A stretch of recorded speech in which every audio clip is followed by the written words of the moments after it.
بھاول نگر سے ہمارے نمائندے ملک مشتاق احمد خلجی کی رپورٹ کے مطابق ہارون آباد میں 144 کے نفاذ کے باوجود سرکس پروگرام کا انعقاد کیا گیا، جس نے انتظامیہ کی کارکردگی پر سنگین سوال اٹھا دیے۔ سرکس میں عوامی ہجوم اور غیر اخلاقی حرکات کی ویڈیوز سوشل میڈیا پر وائرل ہوئیں، جس کے باعث شہریوں میں تشویش کی لہر دوڑ گئی۔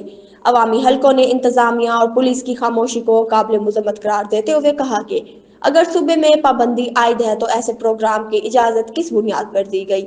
شہریوں کا کہنا ہے کہ قانون پر عمل صرف کمزور طبقے تک محدود نظر آ رہا ہے۔ قانون ماہرین کے مطابق دفعہ 144 کی خلاف ورزی ضابطہ جوابداری کی دفعہ 146 کے تحت قابل سزا جرم ہے۔